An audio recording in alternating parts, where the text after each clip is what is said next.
여러분 안녕하십니까? 라디오에 물어보세요. 진행의 이은주입니다. KBS 원조방송국 라디오에 물어보세요는 매주 월요일부터 금요일까지 우리 생활과 밀접한 다양한 분야의 생활 상담 해드리고 있습니다. 오늘은 우리문화예술교육진흥원 원장이자 인문치료학 박사이신 김가연 박사 모시고 만성불안 관련 이야기 나눠볼 텐데요. 이용하실 상담 전화 764-6335번, 764-6336번 두 대의 전화 준비되어 있습니다. 자, 그럼 먼저 인사 나누겠습니다. 김가연 박사님 안녕하세요. 네, 안녕하세요. 반갑습니다. 네, 자, 오늘의 주제 굉장히 흥미진진합니다. 만성 불안에 대해서 알려주신다고요. 우리가 참 살아가면서 불안해질 수밖에 없는 요소들이 점점 사회에 많아지지 않나 이런 생각이 들어요. 물론 불안도가 뭐 선천적이라고 해야 될까요? 뭐 원래도 높고 예민한 분들도 계시겠지만 전체적으로 이제 예기치 못한 일들이 사회에 만연하면서 이 불안감이 더 커지지 않나 하는 생각이 드는데, 자, 만성불안이라는 게 정확히 무엇인가요?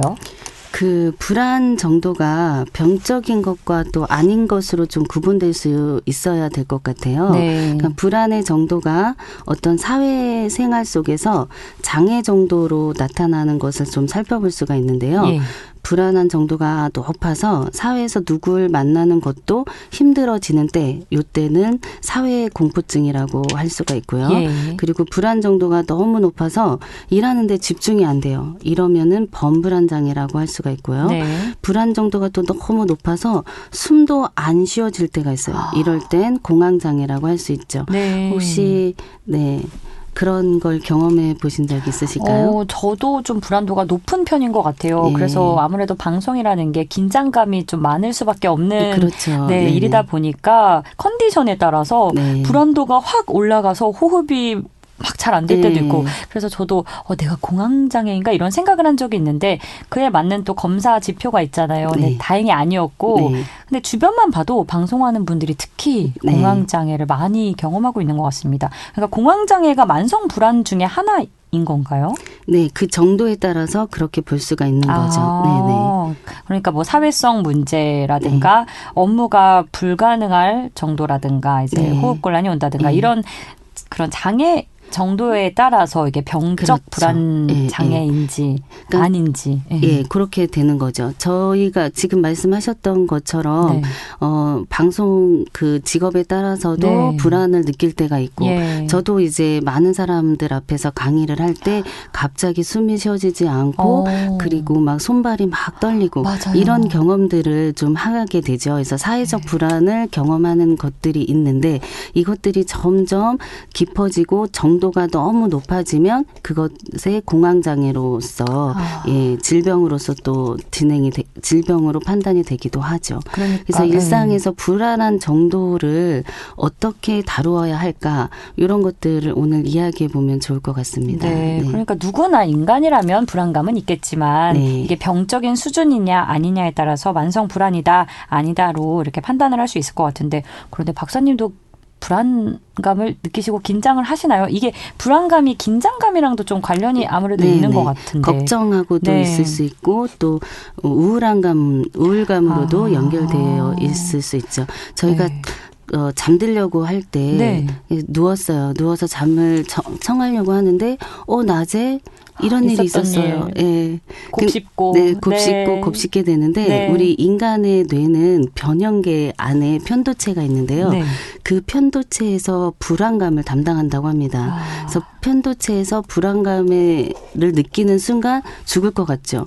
그러니까 이 죽을 것 같은 이 느낌을 바로 장기 기억으로 내보낸다는 거예요. 그럼 이게 자신의 지금 이 불안한 이 정도가 장기 기억으로 넘어가려고 하다 보니까 장기 기억 속에서 또다시 불안감이 또다시 나오는 거죠.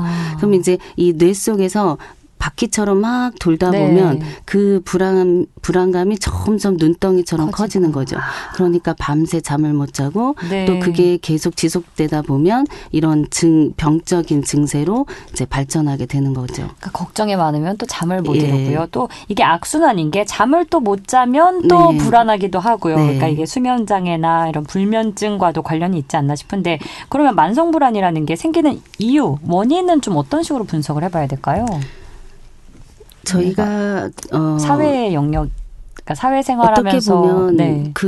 저희가 예를 들면 나의 뭐 어떤 욕심이라든가 현대 사회에 누리고 싶은 욕망 이런 것들이 점점 많아지잖아요. 네. 그럴 때 내가 그 욕망이나 욕구를 충족하지 못하고 결핍이 생겼을 때 그럴 때 더욱 불안감을 느껴지지는 않나 네. 이런 생각을 하게 됩니다. 그러니까 현실과의 네. 괴리감이 좀 원인이 될 수 있겠죠. 네. 나의 욕망은 저 위에 있고 내가 원하는 바 성취하고 싶은 사항은 저 꼭대기에 있는데 이제 나의 위치, 현재 상황을 이제 돌아보면서 또 불안해지고 스트레스를 받고 이런 부분이 영향이 있고 또 아무래도 뭐 선천적, 유전적인 영향이 있다 하는 분들도 계신데 요거는 이제 저희가 또 정신과 전문의와 네. 또 나눠봐야 할 이야기인 것 같고요. 자, 그럼 중요한 거는 불안감을 어떻게 다루느냐겠죠. 그렇죠. 네. 그래서 어떻게 하나요? 편도체에서 불안한 감정을 담당한다고 했다면 네. 전두엽은 네. 이 의지를 담당하는 거죠. 네. 판단하고 의지하고 네. 그러면 내가 우울한 감정이 딱 느껴지는 순간 네. 전두엽이 활성화돼서 요거를 내 의지로 이겨낼 수 있는 힘을 가져야 되겠죠. 네. 그렇다면 이 전두엽을 활성화시키는 게 중요하다는 생각이 듭니다. 그래서 저희가 청소년 친구들이 청소년 시기가 되면 전두엽에서 생각하고 의지하고 판단하는 이런 부분들이 멈추게 되거든요. 네. 그래서 감정에 충실하고 그럼으로 인해 폭발하고 이러는 얘기를 지난번에도 했었잖아요. 네, 감정 제어를 못하는. 예. 그래서 이것도 불안한 요소도 마찬가지입니다. 그래서 전두엽을 활성화하는 방법들을 좀 찾아보는 게 좋을 것 같습니다. 네. 네. 그러니까 불안함이라는 것도 감정의 하나이기 때문에 감정을 잘 제어하고 다스리는 그 훈련을 네. 하면 불안감 역시 다스릴 수 있지 않나 싶은데 전두엽을 시키고 싶습니다. 어떻게 해야 되나요? 방법을 네. 좀 알려주세요, 네. 박사님. 그 전두엽 활성화시키는 방법 중에 운동이 네 운동을 하면 네 어떨까요? 운동하고 났을 때 어떤 느낌이 드셨어요? 힘들어도 억지로 네. 하고 나면 굉장히 개운하고 뿌듯하고 좀 긍정적으로 생각이 바뀌는 것 같아요. 에너지 그렇죠. 자체가. 네. 네. 그래서 우울한 감정을 해소하고. 네. 예. 제가 의지대로 좀 네, 제어할 수 있고. 네. 통제할 수 있는 거죠. 그런데 운동을 못하는 분들도 있으시잖아요. 그렇죠. 네, 우리 이은자 아나운서님도 네. 운동을 잘 못하시죠. 제가 이게 참 네, 의지가 박약해서 그냥 의지의 문제죠. 귀찮고 게으르고 피곤하고 이런 핑계로 운동을 안 하는데 네. 해야 하죠. 운동하는 게 답인 거죠. 첫 번째로. 또 그렇고 글쓰기 이제 운동을 어렵고 또 자리에 많이 앉아서 일을 하는 경우는 네 글쓰기를 하면 좋다고 합니다. 그래서 내 감정을 글로 표현하는 거죠. 네. 그러니까 일기를 쓰거나 뭐 이런 글 장문 활동을 하면 이게 좀 해소가 된다는 말씀이시죠. 그러니까 글쓰기라고 한다면 구체적으로 뭐 내가 이런 부분이 불안한데 이 원인은 뭘까? 이런 식으로 뭐 분석하는 글인가요? 어떤 게 도움이 될까요? 너무 어렵죠. 네, 그래서 막연해요. 내 감정을 쓰는 거죠. 내 지금 화난 감정. 내가 지금 불안한 이유. 불안한 이유가 이제 우선 불안함을 느낄 때 내가 왜 이 불안한가를 생각해 보기 전에 그 불안함을 만들었던 상황들을 적어보는 거죠. 왜 불안한지 상황을. 예를 들면 지금 제가 화가 나요. 네. 화가 난데 화가 나면서 불안해요. 그럼 그 화난 감정이 뭐였을까? 예를 들면 지나오는 복도를 지나오는데 나의 밑에 후배가 인사를 안 하고 쑥 지나가는 거예요. 굉장히 기분 나쁘죠. 봤는데 인사 안 하면 기분이 상하죠. 그래서 그 기분 나쁜 거를 상황을 쓰는 거죠. 후배가 지나갔는데 인사를 안 했다. 너무 화가 난다. 뭐 욕을 쓰나요? 그러면 뭐 욕을 써도 되겠죠. 거기서 해소를 하는 거군요. 그래서 그러다 보면 어떻게 보면 내가 지금 요즘 잘 나가지 않아서 얘가 나한테 무시하는 태도를 보이는 걸까? 이렇게 생각까지 가면 여기 안에서 답을 찾을 수가 있어요. 그게 그 상황이 아닐 수도 있거든요. 그렇죠. 이건 정답이 아니라 나의 추측이고 사실 그 후배가 못 봤을 수도 있고 한데. 근데 그 감정을 막 써내려가면 나중에 내 스스로 그거를 판단하게 될 수 있어요. 그렇지 않을 수도 있지. 일단은 제가 글 속에 제 불안을 해소했거든요. 불안을 써내려고 갔거든요. 그리고 그 다음에 후배를 만나면 좀 더 다르게 표현할 수 있죠. 어떻게 표현하나요? 그때 왜 나한테 인사 안 했어? 라고 했을 때 그 친구가 싸우자는 거 아닌가요? 또 부드럽게 얘기하면 제가 잘 못 봤는데요 하면 이미 저는 욕을 막 써놨잖아요. 네. 이렇게 자기 스스로를 바꿔가는 또 감정을 다스리는 전두엽을 활성화시키는 그런 연습을 자주 해야 한다고 생각합니다. 그러니까 그래서 글로 욕이든 뭐든 일단 좀 감정을 해소할 수 있는 나만의 그 방법이 있어야 된다는 거네요. 그렇죠. 참고가 되겠네요. 글쓰기가. 그렇군요. 그러면은 이제 글쓰기 이외에도 방금 설명해 주신 것처럼 그 말 그대로 문제에 직면하는 거죠. 그냥 그렇죠. 그 후배에게 물어봤잖아요. 뭐 너 왜 나한테 인사 안 했니? 이렇게. 이런 식으로 직접적인 대화를 하는 것도 좀 도움이 되나요? 너무나 도움이 되겠죠. 그러다가 만약에 감정이 더 사이가 틀어지고 이러면 또 자책을 하는 패턴으로 반복되지 않나 우려가 되는데. 그런 두려움 때문에 자꾸 제가 속으로 들어가는 거죠. 자기 스스로. 그런 반응이 나올지 안 나올지는 사실은 직면해 봐야 하거든요. 그렇죠. 그런데 일단 어떤 상황에서 그 상황에 바로 즉각적인 대응을 하진 않았거든요. 그 즉각적인 대응을 하지 않으면 거리두기가 되거든요. 그래서 일단은 1차적으로 내 감정을 내가 스스로 직면했고 그다음에 2차적으로 후배에게 물어봤잖아요. 그럼 훨씬 더 부드러운 대화가 될 수 있다는 거죠. 일단 내 마음 감정 상태를 글쓰기로 정리를 해놨으니까 거기서 좀 이제 절제된 표현으로 대화가 이어지면 아무래도 뭐 장담은 할 수 없겠지만 대화에서 또 많은 해소가 된다는 말씀이신 것 같습니다. 자, 상담 전화 와서 연결해 보겠습니다. 764-6335번입니다. 여보세요? 네, 안녕하세요. 네, 어떤 부분이 궁금하실까요? 저희 예전에 저희 집이 화재 피해를 당한 적이 있었는데요. 화재 피해요? 네. 네네. 그래서 그 이후에 외출을 하려고 하면 자꾸 이제 불안해가지고 외출을 하다가 말고 계속 집에 돌아가서 문단속이나 뭐 가스 점검 안전 이런 거 잘 돼 있는지 이런 거 자꾸 살펴보는 습관이 생겨서 뭐 이거를 어떻게 해야 되나, 병원에 가야 되나, 뭐 아니면 진단을 받아야 되나, 뭐 이런 생각을 좀 많이 요새 하거든요. 그래서 이제 상담받고 싶은 내용은 이게 어느 정도 수준이어야 약간 이제 그런 병적인 약간 병적인 병증으로 좀 분류가 되는 거고, 그리고 이제 아니면은 병원에 꼭 가지 않고도 좀 그게 제가 일상생활 하면서 좀 컨트롤할 수 있는 방법 같은 거를 좀 알려주시면은 좋을 것 같아서 전화드렸어요. 전화 잘 주셨고요. 화재 피해를 입으시면 저라도 그럴 것 같은데 일단은 병증의 분류 기준 여쭤봐 주셨고 병원의 도움 없이 일상생활에서 좀 할 수 있는 습관에 대해서 문의를 주셨습니다. 네. 지금 시청자분께서 질문하신 부분을 좀 심리학자 프로이드와 연결을 해서 좀 이야기를 해드려 볼까 합니다. 그래서 저희가 이 강박을 지금 시청자분께서 겪는 게 강박이라고 할 수 있는데요. 이런 강박, 불안, 이런 부분들은요. 일단 어떤 큰 상처나 그리고 큰 충격에서 해소가 되지 않았을 때 일어나는 증상이라고 볼 수 있어요.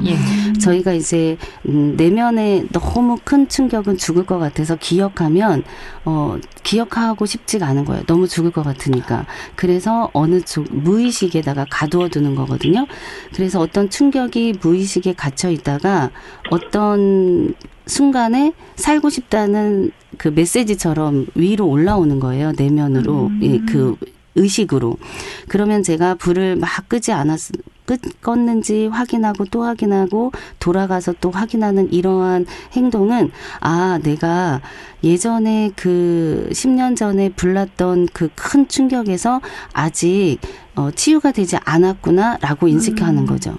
그러니까 보내는 사인이에요. 내가 그때 예전에 너무너무 힘들었던 일이 있었는데 이거가 해소되지 않았어라고 나의 내면에서 보내는 사인이거든요. 그러면 일단은 내가 이 10년 전에 불이 났던 것 때문에 내가 자꾸 확인하는 거구나라고 느끼는 그 순간은 이미 치유가 됐다라고 보는 겁니다. 그러니까 내가 왜 이런 행동을 하지? 실수했는데 다시는 하면 안 되는데 라고 하는 생각들을 하면서도 계속 같은 실수를 하는 거를 또 다른 강박이라고 하는데요. 그런 강박들은 어느 내면에 나의 상처가 있구나라고 생각을 하면서 내가 내 스스로를 위로하는 거죠. 그러니까 지금 시청자분께서는 이미 내가 10년 전에 이런 불 때문에 자꾸 내가 이 행위를 하는 거구나. 자꾸 돌아서서 또 확인하는 거구나라고 이해하시고 스스로를 괜찮아 확인했어라고 달래주시면 그게 스스로 치유하는 내적 힘을 가지시는 거라고 생각하시면 좋겠습니다. 그래서 이걸 꼭 병적으로 생각하지 않으시면 좋을 것 같습니다. 네. 그러니까 이제 이 현상을 계속 기억하는 게 오히려 문제가 있는 게 아니라 그때를 이렇게 곱씹고 나한테 이제 신호를 보내는 게 오히려 치유의 과정의 하나라고 이해를 해보면 긍정적으로 생각을 할 수 있겠네요. 그리고 그럼 병증으로 분류되는 단계는 아니고 이 정도면 뭐 당연한 과정일까요? 네. 그럼 의료진의 도움 없이도 좀 그렇죠. 지금 제 말씀을 들어보시면 시청자분께서도 좀 그렇구나. 내가 그때 기억이 아직 치유가 안 됐구나. 이렇게 생각이 드시나요? 네네네. 네. 그러면 이제 내가 스스로 인식하고 인지하게 되는 순간부터 내가 내 감정을 이런 이 상황들을 통제할 수 있게 되는 거죠. 예.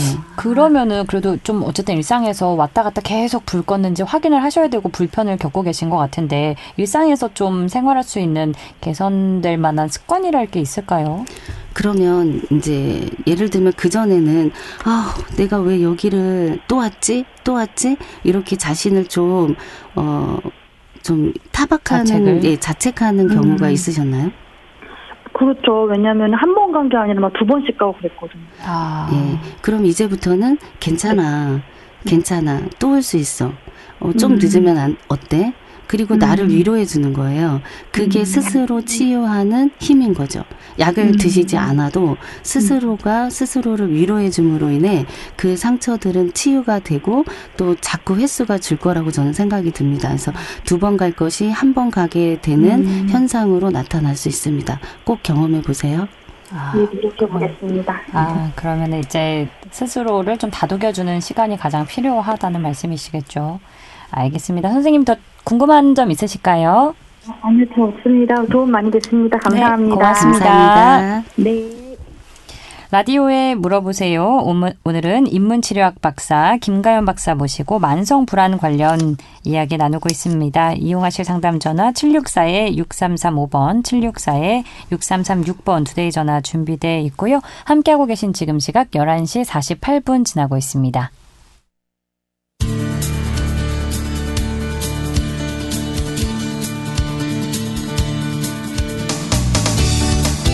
여러분께서는 KBS 원주방송국에서 진행해드리는 라디오에 물어보세요를 듣고 계십니다.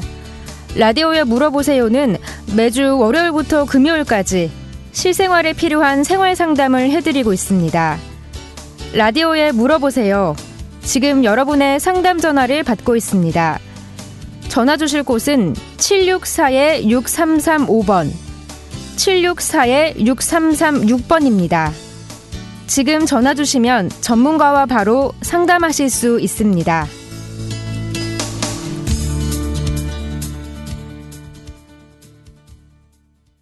라디오에 물어보세요. 인문치료학 김가연 박사 모시고 만성불안 관련 이야기 나누고 있습니다. 764-6335번, 764-6336번 두 대의 전화 준비되어 있습니다. 자, 설명해 주시는 걸 들어볼수록 우리가 일상에서 겪는 강박증이나 수면 장애, 불면증, 또 트라우마를 겪는 분들도 계실 거고요. 이런 다양한 정신적인 부분에 있어서 불안감이라는 게 다 때려야 뗄 수 없는 관련이 있는 부분인 것 같거든요. 그래서 운동과 글쓰기 부분을 추천을 해주셨는데 또 덧붙여 주실 말씀이 있으시다고요? 네, 그래서 불안 또 우울 지금 말씀하셨던 이런 부분들이 억눌림 당할 때를 좀 한번 말씀드려보고 싶어요. 그래서 이런 부분들이 억눌림 당하고, 그러니까 그게 해소되지 않고 지금 시청자분께서 이제 뭐 전화 통화 저희 상담하셨던 것처럼 네. 그때 불이 났을 때 어떤 치유되지 않았던 것들이 어쩌면 그게 억눌림으로 있었을 수 있거든요. 근데 그 억눌림 같은 경우는 검은 그림자가 돼요. 예, 그래서 우리가 검은 그림자가 많게 되면은 화를 또 잘 내게 되거든요. 네. 그래서 저희 주변에 화를 잘 내서 그 화를 저희가 이제 받는 사람들이 있잖아요. 네네. 그런 분들이 불안하고 또 우울감을 느끼겠죠. 그래서 이렇게 화를 내는 사람을 보면서 왜 저 사람은 화를 낼까? 또 나도 괜히 불안해져 화가 나고 이런 것들을 끊어낼 수 있는 방법 중에 하나가 네. 화를 내는 사람을 이해하는 거예요. 그러니까 화를 내는 사람은 치유되지 않은 검은 그림자가 많겠구나. 네. 이렇게 생각하는 거고요. 그림자가 맑은 경우는 배려심이 많아요. 그런 사람들을 보면. 네. 우리 아나운서님 주변에 검은 그림자가 갖고 계신 분도 있고 또 맑은 그림자로 네. 배려심이 많은 분도 있으시죠. 그렇죠. 그래서 우리가 내 감정을 좀 이렇게 좀 거리를 두면 그분들로 인해 내가 어떤 상처를 받거나 이런 부분들을 좀 끊어내고 또 배려를 받고 또 맑은 그림자를 갖고 계신 분들을 보면서 나도 배려를 해야겠구나 이렇게 생각하는 것들이 좋을 것 같아요. 그래서 그럼 뭐 이제 주변에 맑은 그림자를 갖고 있는 분들을 좀 곁에 많이 두면 좋을 것 같다는 생각은 드는데요, 박사님. 사실 뭐 저부터도 이제 뭐 상황에 따라 아니면 몸 상태에 따라 내 기분에 따라서 내가 검은 그림자를 풍길 때도 있는 것 같고 또 맑은 그림자가 드러날 때도 있는 것 같아요. 그러니까 단편적으로 이 사람은 검은 그림자야 늘 이렇게 물론 그런 분들도 계실 수 있겠지만 이렇게 단정짓기 어려운 부분이 있는데 그럼 상황을 좀 통제하는 능력이 중요하겠네요. 예, 지금 잠시 이제 통제하는 능력 이전에 검은 그림자가 늘 있다고 해서 그분을 내가 회피하는 게 아니라 이해해 주는 거죠. 그러면 그분이 화를 냈을 때 이해하는 거죠. 그러니까 우리가 늘 다 맑은 그림자만 가지고 살 수는 없잖아요. 그래서 한순간 어떤 검은 그림자가 드리워졌을 때 그거를 느꼈을 때 저분은 어떤 어려움이 있었겠구나, 어떤 트라우마나 아니면 어떤 치유되지 않았던 면이 있었겠구나라고 나의 감정과 그분의 마음을 섞지 않는 거죠. 근데 이런 것들은 연습해야 된다는 거죠. 그래서 지금 연습하는 방법을 말씀드리려고 합니다. 사실 누구나 상대가 화내는 걸 이해해주고 싶죠. 하지만 정말 이해가 안 가는 경우도 많고요. 그 화가 나한테 전염이 돼서 내 화까지 폭발하는 경우가 있는데 어떻게 다스리나요? 폭발할 때는 폭발하고 근데 그 폭발하는 게 자주 일어나지 않도록 나 스스로 통제하는 거죠. 그래서 내가 화를 내면서 도파민이 화를 낼 때 도파민이 확 생기거든요. 그럼 순간은 기쁘거든요. 내가 화를 낼 때. 그래서 이게 또 어쩌면 내 욕구를 충족시키는 건데 그 욕구를 조금 미루는 연습을 하는 거죠. 그러니까 화내고 싶은 감정을 잠시 참으라는 말씀이실까요? 자, 미루고 나면 어떤 공간이 생기고 그 공간이 생기면 그 공간이 생기는 과정이 앞서서 말씀드렸던 감정일기를 쓴다든지 운동을 한다든지 이렇게 다양한 방법을 선택하는 거죠. 그리고 또 내가 내 스스로에게 약속을 지키는 연습하는 거 이런 것들이 내가 스스로 통제하는 데 힘을 갖게 되는 거죠. 그래서 아주 작은 거부터 약속하고 지켜내는 거 이게 나와 하는 거거든요. 그리고 내가 나의 뇌를 지킬 수 있도록 연습하는 겁니다. 그리고 또 뭐든지 스스로 선택하는 거죠. 저희가 이런 불안, 우울, 다양한 이제 슬픔의 정서가 어디서부터 오냐면 타인에게 통제받을 때 많이 옵니다. 그렇죠. 그래서 스스로가 선택할 수 있는 힘을 잘 기르는 거죠. 그런데 사실 참 실천하기 어려운 부분인 거예요. 그리고 성향에 따라 다르겠지만 성격 검사도 이제 다양하게 우리가 나와 있잖아요. 어떤 분들은 나는 그 순간에 말을 해야만, 화를 내야만 이 감정의 해소가 된다는 분도 계세요. 글을 써보고도 다 해봤지만 안 된다. 나는 결국 그 순간에 내 화를 내야만 해소가 되고 이게 이제 행복하다는 분들도 계신데 무조건 화는 그럼 일단 참고 글을 쓰는 걸 추천하시는지 아니면 네, 어떡하나요? 그 화를 내시는 분, 지금 방금 말씀하셨던 분들과 네. 자세히 얘기해 보면요. 네. 그분들이 많이 힘들어요. 어떤 화를 내고도 집에 가서 누워서 네. 계속 내가 왜 그랬지 하시는 분들이 후회를 제가 봤을 하나요? 때는 90%입니다. 그래요? 예, 나는 뒤끝이 없어. 네. 이러는 분들이 사실은 후회를 하고 있나요? 네, 그렇습니다. 그래서 결국 사람이란 네. 그 순간에 어떤 타인에게 네. 통제를 하고 통제하려고 할 때 통제가 되지 않을 때 화가 나는 그런 감정들은 사람 자체의 인간의 특성상 좋아하진 않는다는 겁니다. 결국은 화는 내 자신에게도 해롭다는 말씀이시죠. 그렇죠. 네. 네. 그래서 저 이거 한 말씀 드리고 싶은데요. 네. 포도를 한번 비유해 보려고 하는데요. 포도 과일. 예. 포도 자체가 이렇게 포도송이가 있을 때랑 네. 이 포도가 물리적 변화를 일으켰을 때 네. 포도즙이 돼요. 네. 네, 포도를 쭉 짜면 즙이 되죠. 네. 근데 또 화학적 변화를 일으키면 네. 포도주가 되죠. 네. 예, 포도 하나에서 포도즙이 됐다, 포도주가 됐다가. 네. 그런데 여기서 진짜 거룩한 변화가 일어나면 어떤 게 되냐면요. 네. 우리가 즐거운 일이 있을 때, 행복한 일이 있을 때 포도주를 이렇게 따라서 또 즐겁게 한 잔 마시잖아요. 예. 이런 것들을 생각했을 때 우리 인간들도 우리 사람들도 어떠한 이런 안 되는 부분들, 감정의 어려운 부분들을 자꾸 내면의 힘을 네. 길러서 성찰해 가면 네. 아름다움이 된다는 네. 잘 숙성된 포도주가 되어야겠네요. 알겠습니다. 라디오에 네네. 물어보세요. 오늘은 우리문화예술교육진흥원 원장이자 인문치료학 박사이신 김가연 박사 모시고 상담해드렸고요. 내일 이 시간에는 안흥한의원 유옥충 원장과 한방 상담해드립니다. 여러분 고맙습니다. 박사님 감사합니다. 네, 감사합니다.